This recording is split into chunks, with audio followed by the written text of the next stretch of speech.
বাবা Ayatollah Ali খামিনিকে হত্যার কঠোর প্রতিশোধ নেয়ার হুঁশিয়ারি ছেলে মুস্তফা খামিনির। ইরান কি পরমাণু অস্ত্র বানাচ্ছে? হত্যা চেষ্টা হলে ইরানকে পুরোপুরি ধ্বংস ও মুছে ফেলার হুঁশিয়ারি আমেরিকার প্রেসিডেন্টের। সত্যি কি ট্রাম্প খুন হতে পারেন? প্রবল ঝড় বৃষ্টিতে নাজুক অবস্থা জাপান, চীন ও তাইওয়ান সহ পূর্ব এশিয়ার কয়েকটি দেশের। কোথাও যাবে উপকূলের লাখো অধিবাসী। আসসালামু আলাইকুম, দেখছিলেন Bangla vision world news headline.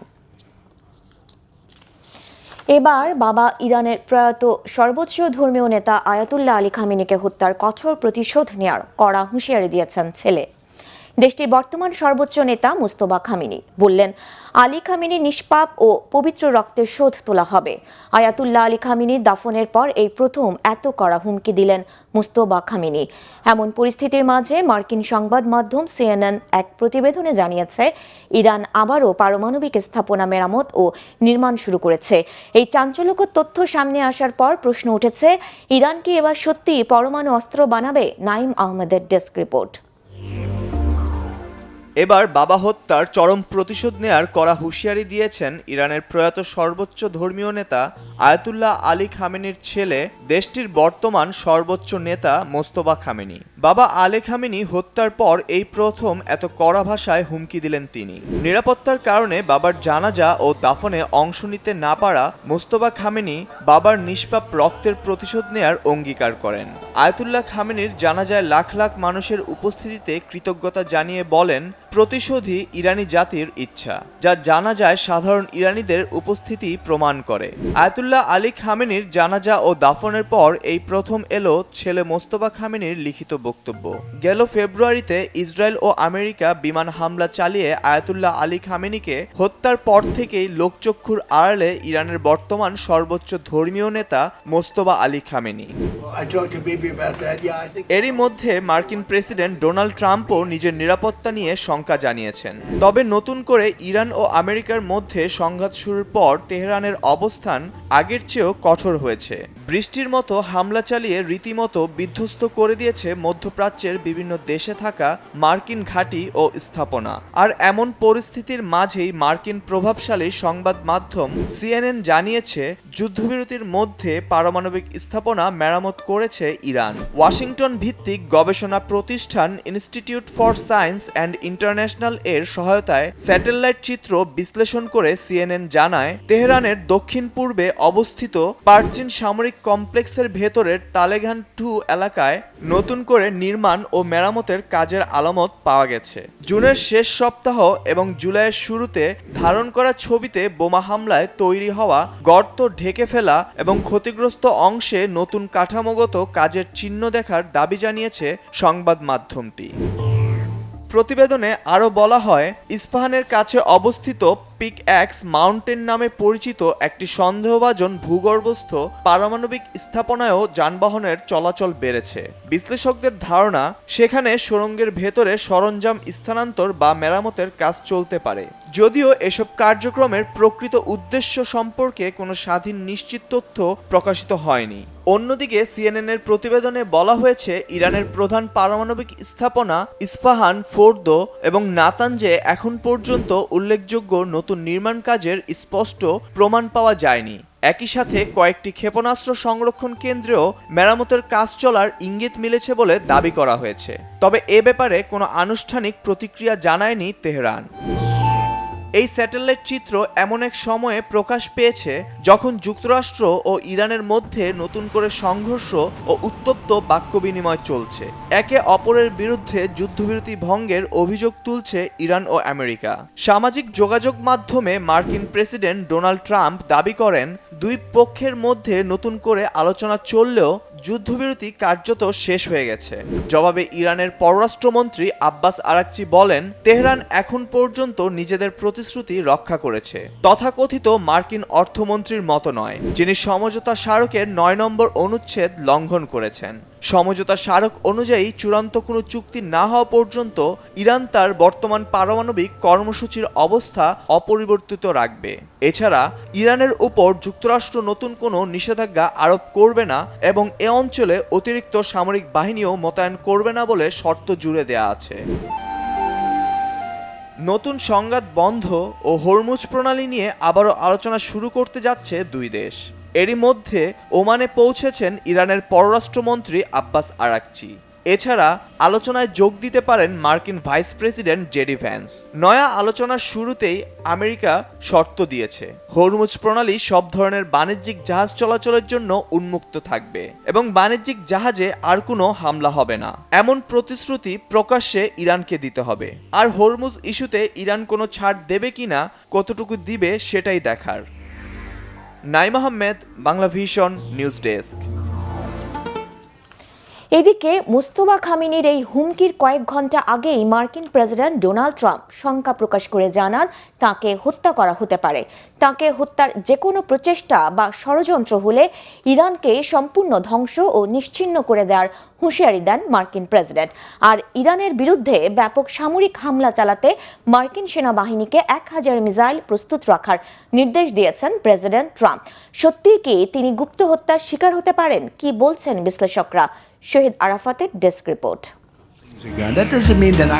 ইরানের হাতে যদি হত্যার শিকার হন মার্কিন প্রেসিডেন্ট ডোনাল্ড ট্রাম্প, তাহলে কি করবে মার্কিন বাহিনী? শুক্রবার সামাজিক যোগাযোগ মাধ্যমে সেই নির্দেশনাই দিয়েছেন খোদ আমেরিকার প্রেসিডেন্ট। ইরানের দিকে 1000 মিসাইল তাক করে রাখার নির্দেশ দিয়েছেন তিনি। প্রয়োজন হলে আরও হাজার হাজার মিসাইল নিক্ষেপ করা হবে বলেও জানান তিনি।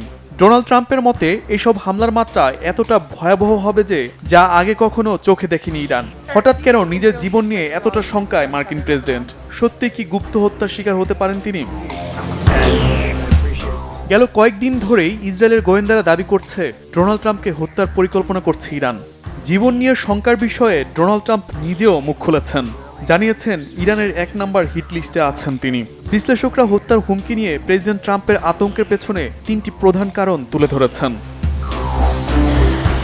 সপ্তাহব্যাপী ইরানের প্রয়াত সর্বোচ্চ নেতা আয়াতুল্লাহ আলী খামেনির শেষ বিদায়ের অনুষ্ঠানে বিক্ষুব্ধ ইরানিরা রাজপথে ট্রাম্প বিরোধী বিক্ষোভে মেতে ওঠে। স্লোগান আর ব্যানারের ভাষা ছিল ট্রাম্পকে হত্যা করো। লাখো ইরানির এ হুমকি ঢালাওভাবে প্রচার করে আন্তর্জাতিক সংবাদ মাধ্যমগুলো। বিশ্লেষকরা বলছেন এতেই তার মনে বাসা বেঁধেছে আতঙ্ক। 2020 সালে ট্রাম্পের নির্দেশেই হত্যা করা হয় ইরানের সামরিক বাহিনীর অন্যতম জেনারেল কাশেম সোলাইমানিকে। তখন থেকেই ইরান সরকার ও সামরিক বাহিনী আন্তর্জাতিক স্তরে বিভিন্ন মাধ্যমে ট্রাম্পকে হত্যা এবং প্রতিশোধ নেওয়ার অঙ্গীকার করে আসছে। সবশেষ ইসরায়েলি গোয়েন্দা তথ্য ডোনাল্ড ট্রাম্পের ঘুম হারামের কারণ হয়েছে। তবে বিশ্লেষকরা ট্রাম্পকে হত্যার হুমকির বিষয়টিকে একটু ভিন্নভাবে ব্যাখ্যা করছেন। একটি মহল ওয়াশিংটন ও তেহরানের মধ্যে সংঘাতের মাত্রা বাড়াতে এ ধরনের বিভ্রান্তকর তথ্য ছড়াচ্ছে বলে মত বিশ্লেষকদের। Shahid Arafat, Bangla vision news desk. কয়েক সপ্তাহের নাজুক যুদ্ধবিরতির পর আবারও মুখোমুখি যুক্তরাষ্ট্র ও ইরান। নতুন করে পাল্টাপাল্টি হামলায় মধ্যপ্রাচ্য উত্তেজনার পারদ ঊর্ধ্বমুখী। এরই মাঝে বিভিন্ন সূত্র জানাচ্ছে যুক্তরাষ্ট্র ও ইরান উভয়ই যুদ্ধবিরতির সময়টুকু সামরিক ও অর্থনৈতিক প্রস্তুতি জোরদারে কাজে লাগিয়েছে। হিজল জুবায়েরের ডেস্ক রিপোর্টে বিস্তারিত। কয়েক সপ্তাহের আপাত শান্তি ভেঙে যুক্তরাষ্ট্র ও ইরানের মধ্যে নতুন করে পাল্টাপাল্টি হামলা শুরুর ঘটনায় আবারও অস্থিতিশীল হয়ে উঠছে মধ্যপ্রাচ্য। এতে করে গত মাসে কার্যকর হওয়া যুদ্ধবিরতি এবং দুই দেশের মধ্যে স্বাক্ষরিত সমঝোতা স্মারকের ভবিষ্যৎ নিয়ে দেখা দিয়েছে ঘোরতর অনিশ্চয়তা। বিশ্লেষকরা বলছেন ভঙ্গুর সমঝোতা চুক্তি মূলত দুই দেশই যুদ্ধের রসদ জোগাড়ে কাজে লাগিয়েছে। উভয় পক্ষই এই সময়টুকুকে নিজেদের কৌশলগত অবস্থান শক্তিশালী করতে ব্যবহার করেছে। যুক্তরাষ্ট্রের একাধিক কর্মকর্তা সিএনএনকে জানিয়েছেন সার্বিক পরিস্থিতিতে প্রয়োজনে ইরানে বিশেষ অভিযান চালাতে প্রস্তুত মার্কিন বাহিনী।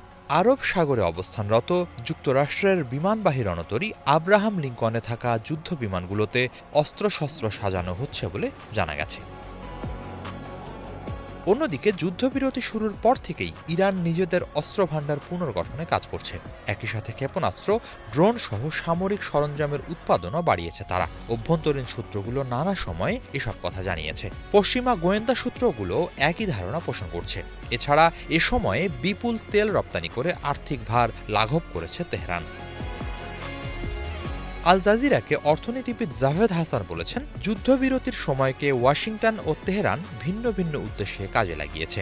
যুক্তরাষ্ট্রের পক্ষ থেকে শুরু থেকেই চুক্তি পুরোপুরি বাস্তবায়নের আন্তরিকতা স্পষ্ট ছিল না। অন্যদিকে ইরান এই সময়কে অর্থনৈতিক চাপ কিছুটা লাঘবের সুযোগ হিসেবে ব্যবহার করে তেল রপ্তানি বাড়ানোর পাশাপাশি আঞ্চলিক কূটনীতিতে নিজেদের অবস্থান পুনর্গঠনের চেষ্টা চালিয়েছে। মুক্ত উৎস থেকে পাওয়া বিভিন্ন তথ্য বিশ্লেষণ করে জাভেদ হাসানের ধারণা, যুদ্ধবিরতির সময় অতিরিক্ত তেল রপ্তানির মাধ্যমে ইরান 500 থেকে 600 কোটি ডলার সমপরিমাণ রাজস্ব অর্জন করতে সক্ষম হয়েছে। আন্তর্জাতিক নিষেধাজ্ঞার চাপের মধ্যেও তেল বিক্রি দেশটির বৈদেশিক মুদ্রার অন্যতম প্রধান উৎস হিসেবে গুরুত্বপূর্ণ ভূমিকা পালন করছে। বিশ্লেষকদের আরেকটি পর্যবেক্ষণ হল, যুদ্ধবিরতির সময়েও মধ্যপ্রাচ্যের বিভিন্ন ফ্রন্টে উত্তেজনা পুরোপুরি কমেনি। বিশেষ করে লেবাননে ইসরায়েলের সামরিক অভিযান অব্যাহত থাকায় আঞ্চলিক নিরাপত্তা পরিস্থিতি স্বাভাবিক হয়নি। জাভেদ হাসানের মতে, এ ধরনের সামরিক তৎপরতা যুদ্ধবিরতির ঘোষিত লক্ষ্য ও পারস্পরিক আস্থার পরিবেশকে দুর্বল করেছে। তার ভাষায়, শুরু থেকেই এই সমঝোতাকে দীর্ঘমেয়াদী রাজনৈতিক সমাধানের পরিবর্তে একটি অস্থায়ী ব্যবস্থা বলেই মনে হচ্ছিল। আল জাজিরার ওয়াশিংটন প্রতিনিধি মাইক হান্নার বিশ্লেষণ অনুযায়ী, চলমান সামরিক পরিস্থিতি বিবেচনায় নিলে যুক্তরাষ্ট্রের প্রশাসন ইরানের সঙ্গে আলোচনায় ফিরে যাওয়ার বিষয়ে আগের তুলনায় অনেক বেশি সতর্ক অবস্থানে রয়েছে। প্রেসিডেন্ট ডোনাল্ড ট্রাম্প সম্প্রতি যুদ্ধবিরতির কার্যকারিতা নিয়ে হতাশা প্রকাশ করে সেটিকে কার্যত সমাপ্ত বলে মন্তব্য করেছেন। তবে প্রশাসনের ভেতরে এমন মত রয়েছে যে, সংঘাত চললেও কূটনৈতিক যোগাযোগ পুরোপুরি বন্ধ করা উচিত হবে না। পর্যবেক্ষকদের মতে, হরমুজ প্রণালীতে জ্বালানি পরিবহন, বাণিজ্যিক জাহাজের নিরাপত্তা এবং আঞ্চলিক প্রভাব বিস্তারের বিষয়গুলো এখন দুই দেশের বিরোধের অন্যতম কেন্দ্রবিন্দু। তবে এসবের পরও অনেক বিশ্লেষকের ধারণা, সামরিক উত্তেজনা অব্যাহত থাকলেও উভয় পক্ষই সরাসরি পূর্ণাঙ্গ যুদ্ধে জড়িয়ে পড়তে চাইবে না। তবে সীমিত হামলা, পাল্টা হামলা, অর্থনৈতিক চাপ এবং কূটনৈতিক দর কষাকষির সমন্বয়ে সংঘাতের নতুন অধ্যায় শুরু হতে পারে। হিজল জুবায়ের, বাংলা ভিশন। জাপানের সাকিশিমা দ্বীপপুঞ্জ ও তাইওয়ানের উত্তর পূর্বাঞ্চলে প্রবল বেগে আঘাত হেনেছে শক্তিশালী ঘূর্ণিঝড় বাভি। ঘূর্ণিঝড়ের প্রভাবে ভারী বৃষ্টি ও ভূমিধসে ফিলিপাইনে 15 জনের মৃত্যু হয়েছে। প্রায় 1000 কিলোমিটার বিস্তৃত ঘূর্ণিঝড় বাভি ঘণ্টায় প্রায় 200 কিলোমিটার গতিতে আঘাত হেনেছে জাপান ও তাইওয়ানের উত্তর পূর্বাঞ্চলে। ঝড়ের প্রভাবে জাপানের ওকিনাওয়া ও আশপাশের দ্বীপগুলোতে ভারী বৃষ্টিপাত, উচ্চ জোয়ার ও প্রবল বাতাস বইছে। ঝুঁকি এড়াতে তাইওয়ানের পাহাড়ি অঞ্চল থেকে 14,000-এর বেশি মানুষকে সরিয়ে নেওয়া হয়েছে এবং জাপানে বাতিল করা হয়েছে 200-রও বেশি ফ্লাইট। ঝড়ের প্রভাবে পূর্ব এশিয়ার বিভিন্ন দেশে দেখা দিয়েছে ভারী বৃষ্টিপাত। সতর্কতা জারি করা হয়েছে ফিলিপাইন সহ অন্যান্য দেশে। ঘূর্ণিঝড় বাভি কিছুটা দুর্বল হয়ে চীনের উপকূলের দিকে ধেয়ে যাচ্ছে। চীনের বেজিয়াং ও ফুজিয়ান প্রদেশ থেকে 6 লাখেরও বেশি মানুষকে নিরাপদ আশ্রয়ে সরিয়ে নেওয়া হয়েছে। স্পেনে ভয়াবহ দাবানলে অন্তত 12 জনের মৃত্যু হয়েছে। স্পেনের স্বরাষ্ট্রমন্ত্রী মন্ত্রণালয়ের তথ্যমতে, দেশটির কোস্টা ডি আলমেরিয়া লস গাল্লাদোস শহরের কাছে শুক্রবার পর্যন্ত দাবানলে আহত হয়েছে অন্তত 8 জন, যাদের মধ্যে 4 জনের অবস্থা গুরুতর। এছাড়া অন্তত 23 জন নিখোঁজ রয়েছেন বলে জানা গেছে। ওই অঞ্চল থেকে নিরাপদ আশ্রয়ে সরিয়ে নেওয়া হয়েছে অন্তত 1405 জন বাসিন্দাকে। আগুন নেভাতে কাজ করছেন অন্তত 460 ফায়ার সার্ভিস কর্মী। লস গাল্লাদোসের মেয়র ফ্রান্সিসকো রেইস দাবানলের সবশেষ পরিস্থিতিকে অত্যন্ত ভয়াবহ বলে মন্তব্য করেছেন। স্পেনে চলতি বছর দাবানলে 3000 হেক্টরের বেশি বনভূমি পুড়ে ছাই হয়ে গেছে। এই ছিল আজকের মতো। সাথে থাকায় ধন্যবাদ।